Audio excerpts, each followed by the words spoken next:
Good morning students, स्वागत है आपका इस वीडियो में। मैं मोहम्मद मासूम आशा करता हूं कि आप स्वस्थ होंगे, सुरक्षित होंगे। और इस वीडियो में जो पर्पस है इस वीडियो को बनाने का, ये उन स्टूडेंट्स के लिए है जो 12th में कॉमर्स पढ़ रहे हैं। इसमें हम लोग बिज़नेस स्टडीज़ के चैप्टर 1 पे डिस्कशन करेंगे। और मैं आपसे रिक्वेस्ट करूँगा कि इस वीडियो का पूरा फ़ायदा उठाने के लिए आप इसे पूरा देखें, ध्यान से सुनें और अपने साथ एक पेन और नोटबुक को तैयार रखें। राइट, देखिए, बिज़नेस स्टडीज़ में मैक्सिमम मार्क्स लाने के लिए अच्छे नोट्स का होना और अच्छे एग्जाम्पल्स का होना ज़रूरी। बिज़नेस स्टडीज़ में लिखने का हैबिट आपको डेवलप करना पड़ेगा।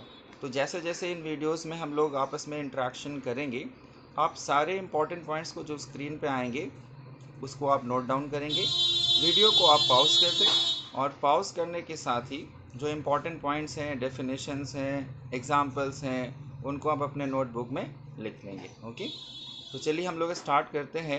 चैप्टर नंबर 1 जो अभी आपके स्क्रीन में आने वाला है वो है nature and significance of management. Okay, चलिए, ये है हमारा पहला चैप्टर, बिजनेस स्टडीज़ क्लास 12 का, nature and significance of management, जिसका मतलब है मैनेजमेंट का गुण और मैनेजमेंट का महत्व। क्या होता है मैनेजमेंट और उसका महत्व क्या होता है। स्टार्ट करते हैं हम लोग। ये देखिए, सबसे पहले हम लोग लेंगे मैनेजमेंट की परिभाषा। क्या है परिभाषा मैनेजमेंट की? डेफिनेशन। पहली डेफिनेशन है, management is the art of getting things done by others.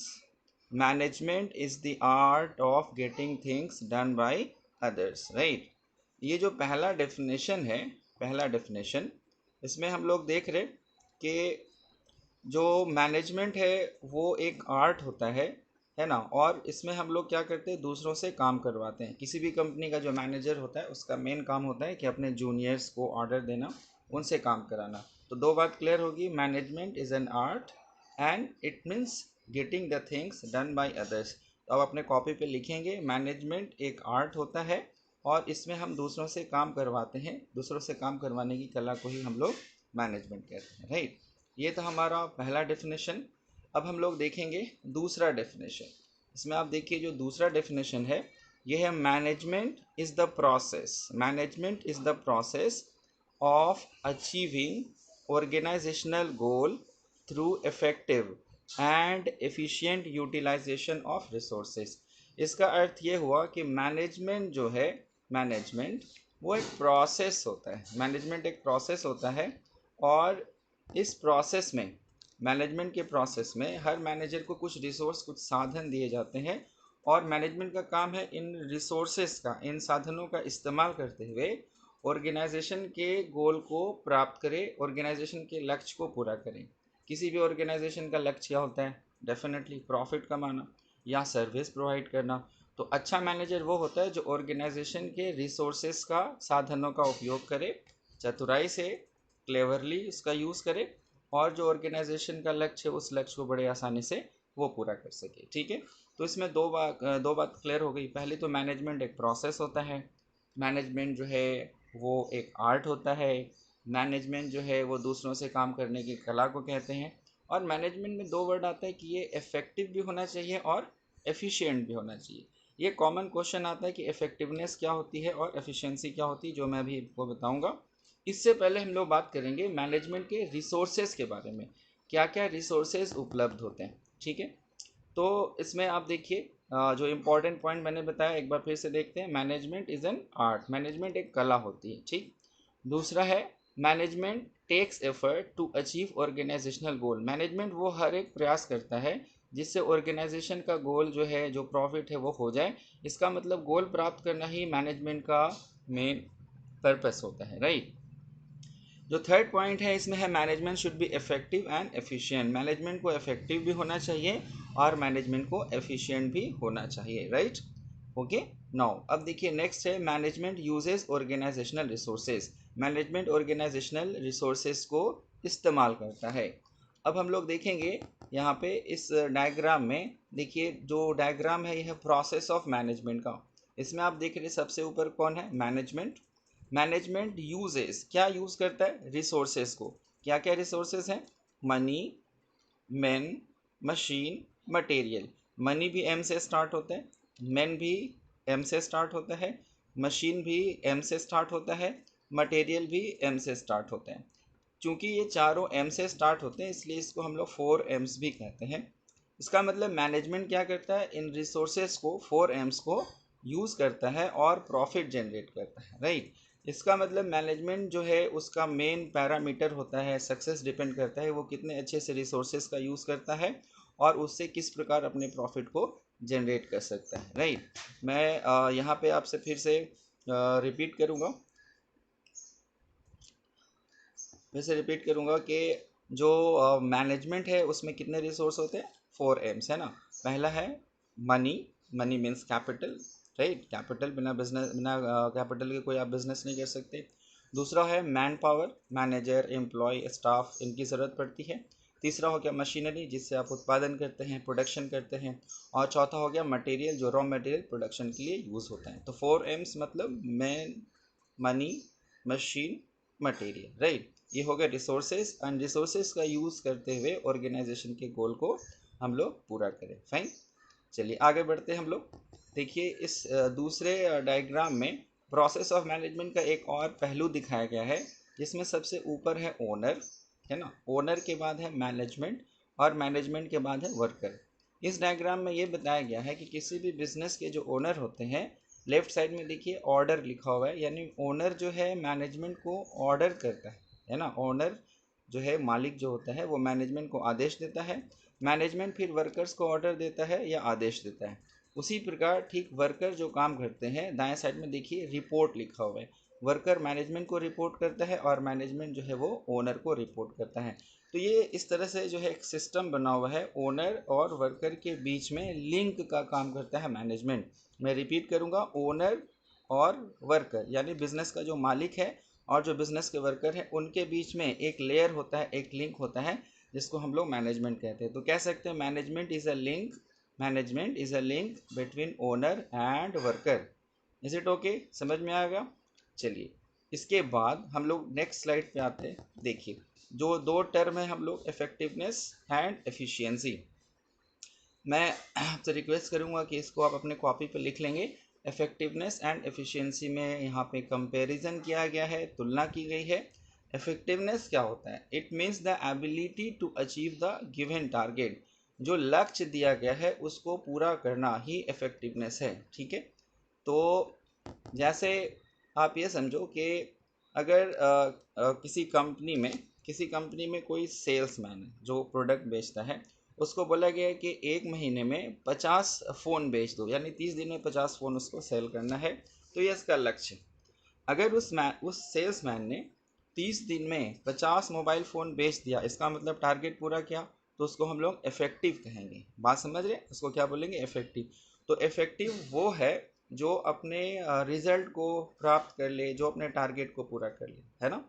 लेकिन एफिशिएंट कौन है, एफिशिएंट हम उसको बोलेंगे जो अपने लक्ष्य को कम से कम समय में, कम से कम खर्च में, कम से कम रिसोर्सेज का यूज़ करते हुए पूरा करे, है ना। इसको बड़ा कॉमन एग्जांपल से समझिए। दो बैट्समैन हैं, दोनों बैट्समैन 100 रन बनाते हैं, सेंचुरी बनाते हैं, ठीक। जो पहला बैट्समैन है वो 100 बॉल में सेंचुरी बनाता है, जबकि दूसरा बैट्समैन 50 बॉल में ही सेंचुरी बना देता है। तो दोनों ने सेंचुरी बनाया, इफेक्टिव तो दोनों है, लेकिन दोनों में एफिशिएंट कौन है, जिसने 100 बॉल में 100 रन बनाए या 50 बॉल में। तो आप बोलेंगे नहीं भाई, दूसरा वाला जो बैट्समैन है वो ज़्यादा बढ़िया है, क्योंकि वो कम बॉल में कम समय में ही लक्ष्य को प्राप्त करता है। तो इफेक्टिवनेस का मतलब होता है रिजल्ट को पूरा करना, लक्ष्य को प्राप्त करना। और एफिशिएंसी का मतलब होता है लक्ष्य को कम से कम समय में, कम से कम खर्च और रिसोर्सेज में उसको पूरा करना।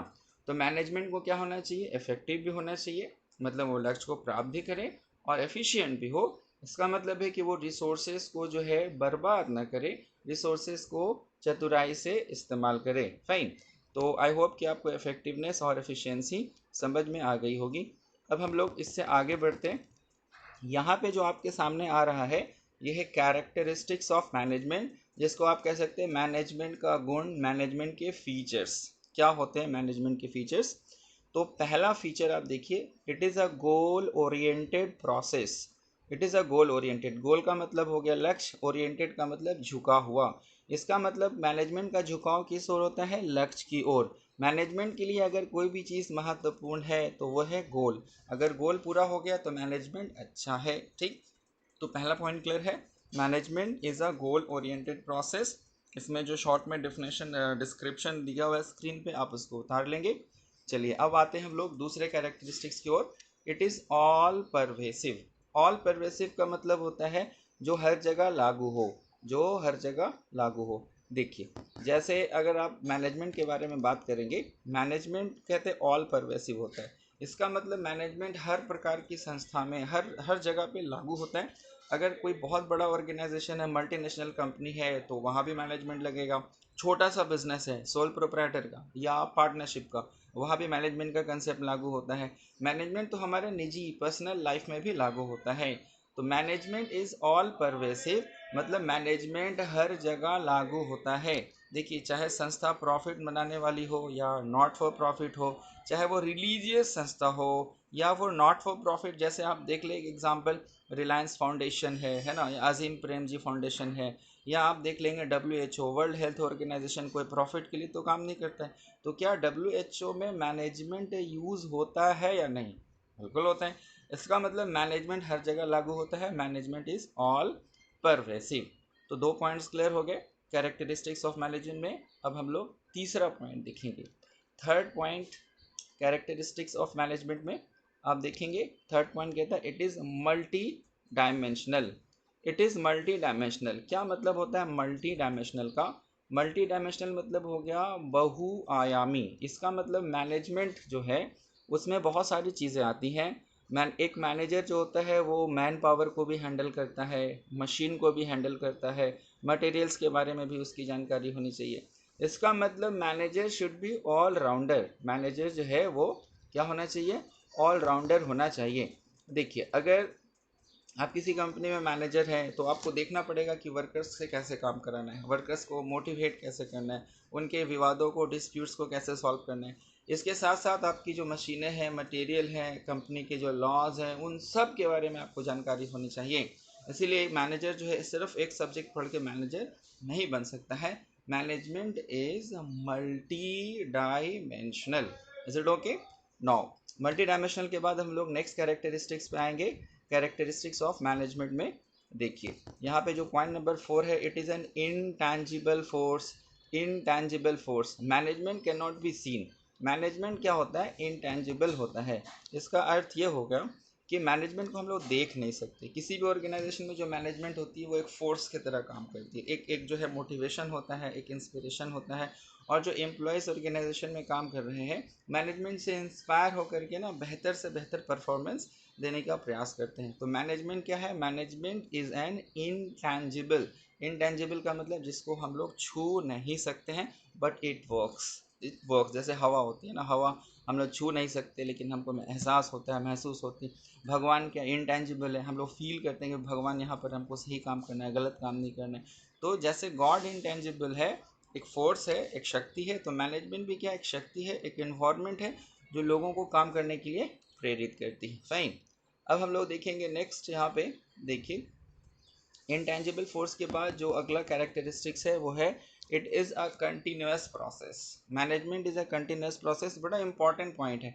आप कोई भी टॉपिक पढ़ेंगे मैनेजमेंट का, ये आपको मिलेगा। मैनेजमेंट कभी रुकता नहीं है।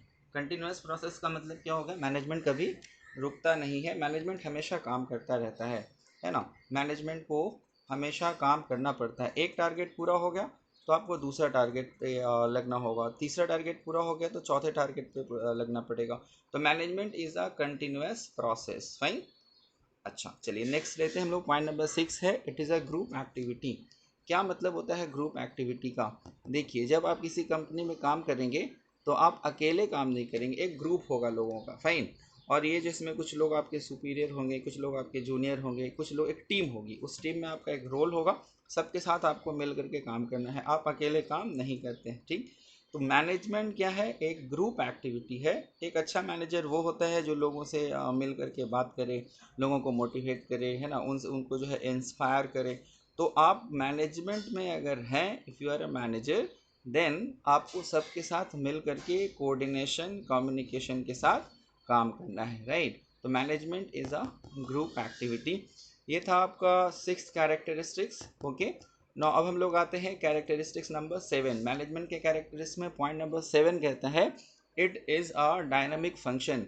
यहाँ पे जो है आप लिख लेंगे, डायनामिक का मतलब होता है जो बदलता रहता है। Dynamic means changing. A manager has to be ready to face any change today. Technology and market trend changes, जो मार्केट है वो बहुत जल्दी बदलाव आता रहता है। देखिए इसमें एग्जांपल मैंने दिया है कि 2G के बाद 3G आ गया, 3G के बाद 4G आ गया, 5G आ गया।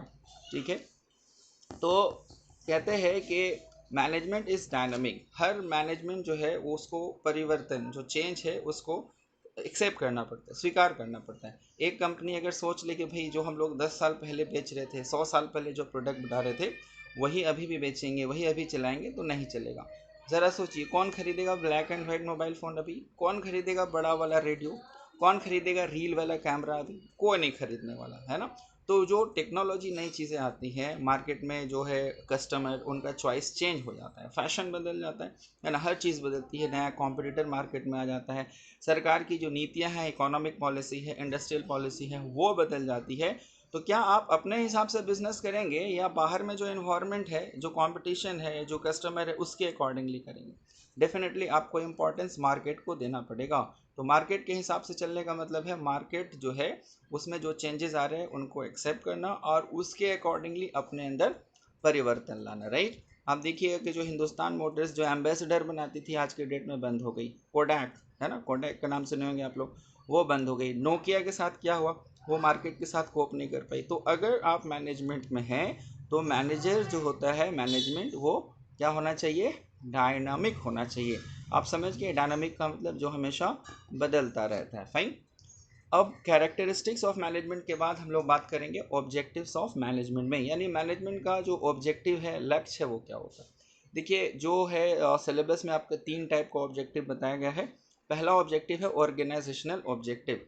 ऑर्गेनाइजेशनल ऑब्जेक्टिव का मतलब होता है कि कंपनी का जो लक्ष्य है प्रॉफिट कमाना है ना, शेयर्स का जो वैल्यू है उसको बढ़ाना है ना, कस्टमर्स की नीड को सेटिस्फाई करना। तो जिस उद्देश्य से कंपनी बनती है ना, उसको पूरा करना। तो आप ग्रेड 11 जो क्लास 11 में पढ़े होंगे कि क्लास 11 में आपने पढ़ा होगा कि जो कंपनी बनती है उसका रजिस्ट्रेशन होता है।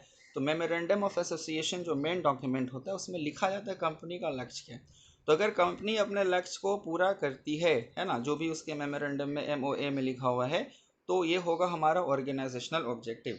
सबसे पहले सबसे महत्वपूर्ण होता है ऑर्गेनाइजेशनल ऑब्जेक्टिव।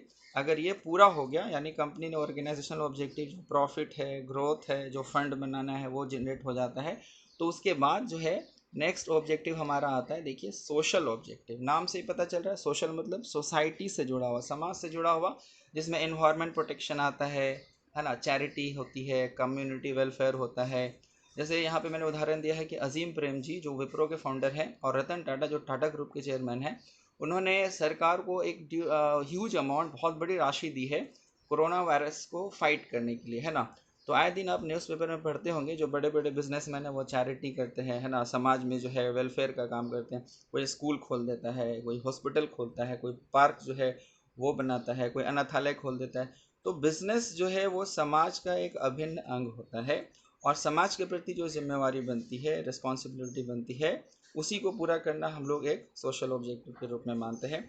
अगर कोई कंपनी, कोई मैनेजमेंट सोशल ऑब्जेक्टिव को पूरा करती है तो समाज में, मार्केट में अपना एक अच्छा इंप्रेशन छोड़ती है और इससे जो है लोगों के बीच में कस्टमर जो है वो, सोसाइटी जो है वो, और जो सरकार है उनसे एक अच्छा रिलेशन बनता है, एक अच्छा इंप्रेशन मार्केट में बना पाते हैं।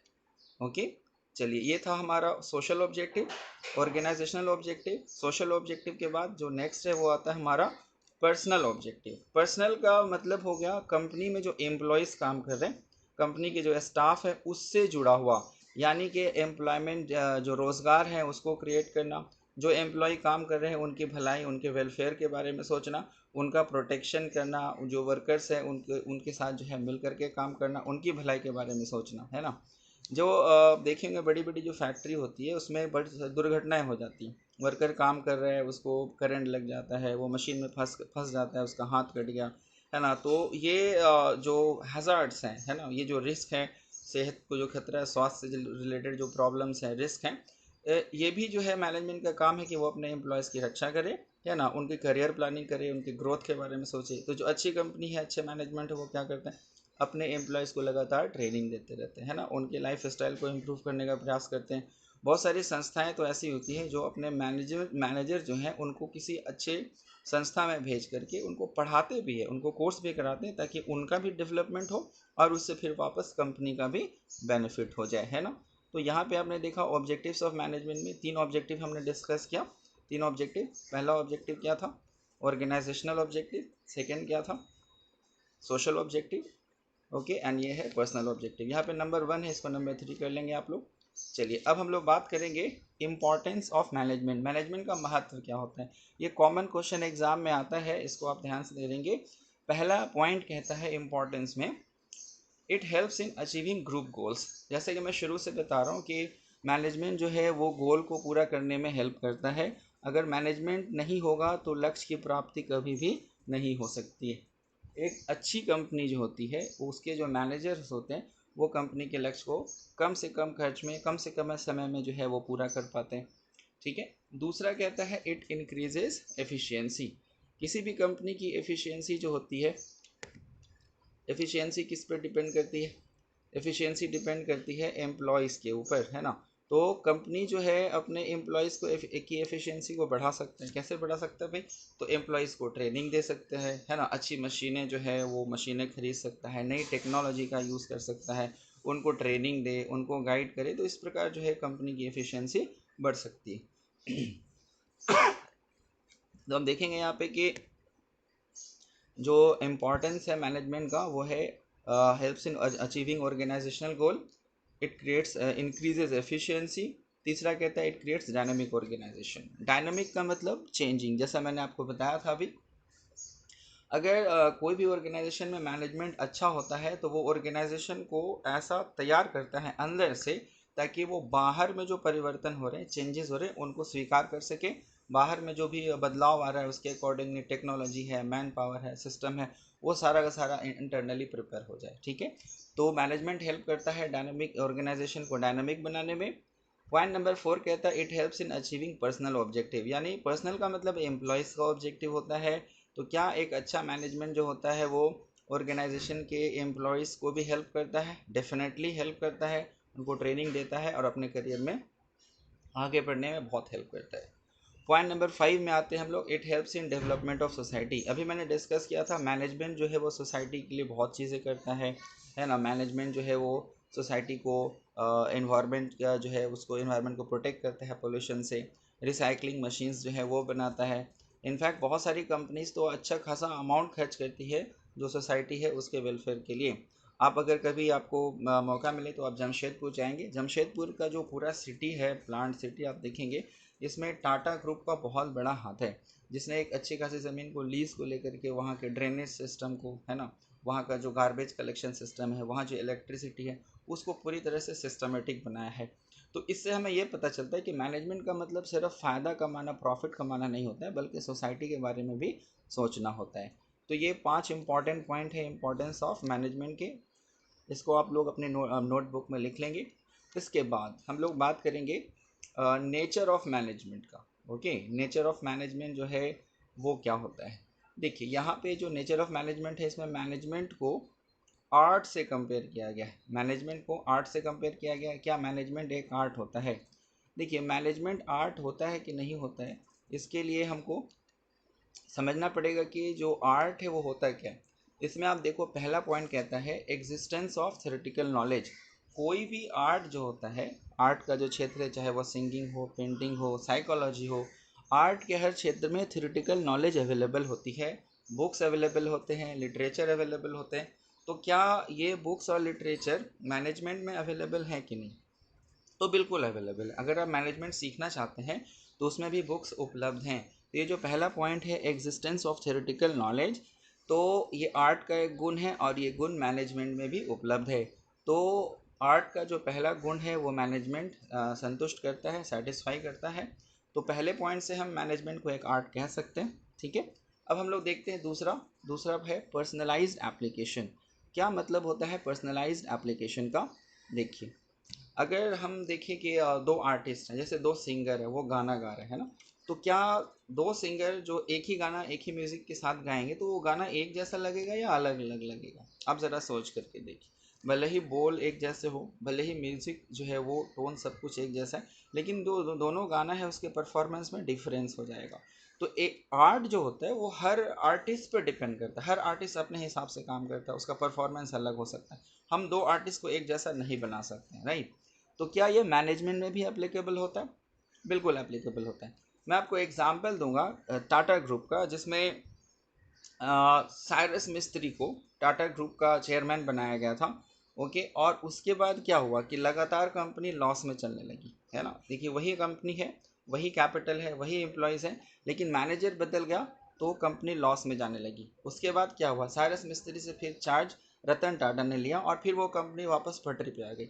इसका मतलब सेम स्थिति में, सेम सिचुएशन में अगर मैनेजर्स को बदल दिया जाए तो परिस्थितियां बदल सकती हैं। इसका मतलब मैनेजमेंट में पर्सनलाइज्ड एप्लीकेशन होता है। बात समझ रहे हैं आप? तो पर्सनल एप्लीकेशन जो है आर्ट के क्षेत्र में भी लागू होता है और मैनेजमेंट के क्षेत्र में भी लागू होता है। तो दूसरे पॉइंट से भी हम लोग कह सकते हैं कि मैनेजमेंट जो है वो एक आर्ट होता है।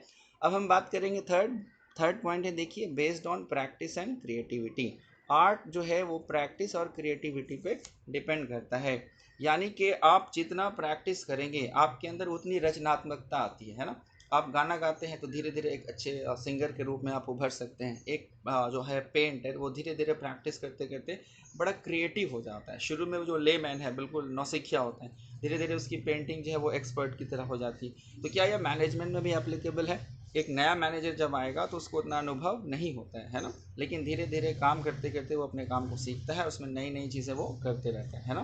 तो मैनेजमेंट में भी आर्ट की तरह प्रैक्टिस एंड क्रिएटिविटी पाई जाती है। तो नेचर ऑफ मैनेजमेंट में जो तीन पॉइंट हैं, तीनों पॉइंट से हम लोग ये प्रूव कर चुके हैं कि मैनेजमेंट एक आर्ट होता है। ये आर्ट के तीनों गुणों को सेटिस्फाई करता है। तो नेचर ऑफ मैनेजमेंट कह सकते हैं मैनेजमेंट आर्ट होता है। अब हम लोग इसकी तुलना करेंगे मैनेजमेंट एज साइंस से। मैनेजमेंट साइंस होता है या नहीं होता है? देखिए, यहाँ पे कुछ साइंस के गुणों के बारे में बताया गया। तीन प्रॉपर्टीज़ हैं। पहला कहता है systematise body of knowledge. Systematise body of knowledge, इसका मतलब है कि अगर किसी को साइंस सीखना है तो साइंस को सीखने का एक सिस्टमेटिक तरीका होता है। देखिए, अगर आपको डॉक्टर बनना है ना, जब डॉक्टर आप बनना चाहते हैं तो आपको मेडिकल की पढ़ाई पढ़नी पड़ेगी जो प्रिस्क्राइब्ड है। आप अपने मन से कुछ भी नहीं पढ़ सकते। तो आप जो है बुक्स खरीदेंगे, है ना, और जो MCI जो है मेडिकल काउंसिल ऑफ इंडिया जो है, उससे अप्रूव्ड मेडिकल कॉलेज में एडमिशन लेंगे, तब आप डॉक्टर बन सकते हैं ना। उसी प्रकार अगर आपको जो है साइंस का कोई भी डिसिप्लिन सीखना है तो उसका एक तरीका है, सिस्टम है ना, और उससे ही आप सीख पाएंगे। तो क्या यह मैनेजमेंट में भी अप्लाई करता है? एग्जैक्टली, मैनेजमेंट में भी अप्लाई करता है। देखिए, मैनेजमेंट में अगर आपको सीखना है तो बुक्स अवेलेबल है ना, उसके सीखने का एक पर्टिकुलर तरीका है। तो मैनेजमेंट में भी ये गुण पाया जाता है जो साइंस का पहला गुण है, systematise body of knowledge. Okay, तो पहला गुण जो है वो साइंस का मैनेजमेंट में मिल रहा है, सेटिस्फाई करता है। अब हम लोग आते हैं दूसरा, principles based on experimentation. Principles based on experimentation का मतलब हो गया कि साइंस का जितना भी सिद्धांत है, चाहे वो ग्रेविटेशनल फोर्स बनाया गया हो, कोई भी सिद्धांत हो, वो पहले प्रैक्टिकली किया गया, उसको प्रूफ किया गया। प्रूफ करने के बाद ही हम किसी लॉ पे आते हैं, किसी निष्कर्ष पे आते हैं। तो साइंस किस पे अब आधारित है? एक्सपेरिमेंट पे आधारित है, रिसर्च पे आधारित है। तो क्या मैनेजमेंट भी एक्सपेरिमेंट पे आधारित है? एग्जैक्टली, मैनेजमेंट भी एक्सपेरिमेंट पे आधारित है। आप जानते हैं मैनेजमेंट में जितना भी थ्योरी पढ़ेंगे, आगे मैं आपको फेयोल की थ्योरी, टेलर की थ्योरी पढ़ाऊंगा, जिन्होंने जो भी थ्योरी लिखा है वो पहले उन्होंने प्रैक्टिकली किया अपने वर्क स्पेस पे, और उसके बाद ही कोई थ्योरी दी है। तो साइंस की तरह मैनेजमेंट जो है वो भी एक्सपेरिमेंट पे आधारित होता है। तो ये पहला दो क्वालिटी जो है वो मिल गया। अब हम लोग आते हैं तीसरा, जो साइंस का तीसरा क्वालिटी है वो है यूनिवर्सल वैलिडिटी।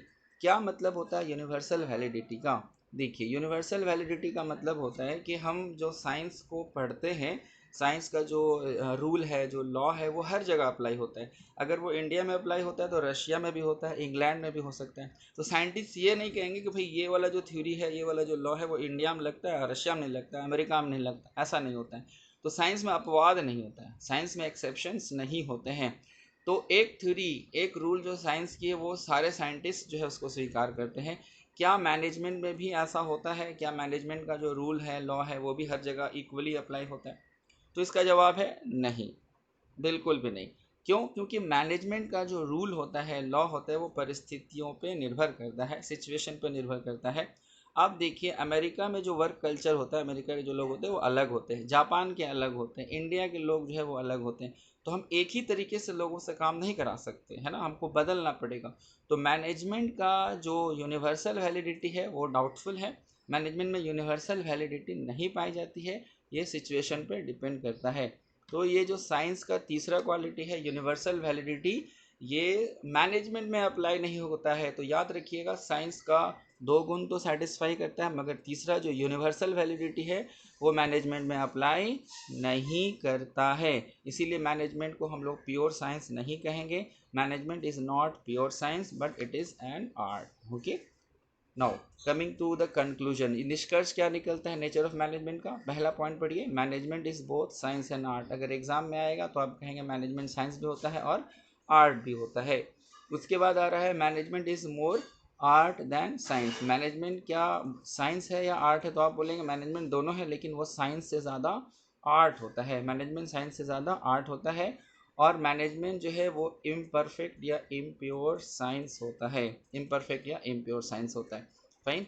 तो अगर आप मैनेजमेंट पढ़ना चाहते हैं आगे तो भी आप पढ़ सकते हैं, लेकिन यहाँ पे आप याद रखिएगा कि जो मैनेजमेंट है वो एक उभरता हुआ फील्ड है, एमर्जिंग फील्ड है। इसमें अभी रिसर्च चल रहा है, नए नए कोर्सेज आ रहे हैं, सरकार भी जो है इसको डेवलप करने का प्रयास कर रही है ना।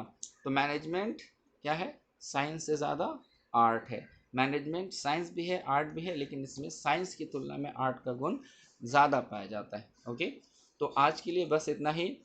उम्मीद करता हूँ कि इस वीडियो में पहले चैप्टर से रिलेटेड जो टॉपिक मैंने आपको डिस्कस किया वो आपने समझा होगा।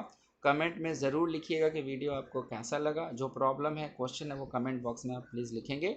और एक बात और, ये जो चैप्टर है वो कंप्लीट नहीं हुआ है, दूसरे वीडियो में जो बाकी का टॉपिक है इसमें चैप्टर 1 का, उसको मैं कंप्लीट करूँगा। साथ ही साथ कुछ क्वेश्चंस भी मैं आपसे डिस्कस करूँगा, ताकि इस बात को आपको इत्मीनान हो, सेटिस्फैक्शन हो कि हमने चैप्टर को पूरी तरह से समझा है या नहीं समझा है। जहाँ जहाँ पे आपको लगता है कि आपको लिखना है तो उस वीडियो को आप पॉज करके लिख लेंगे।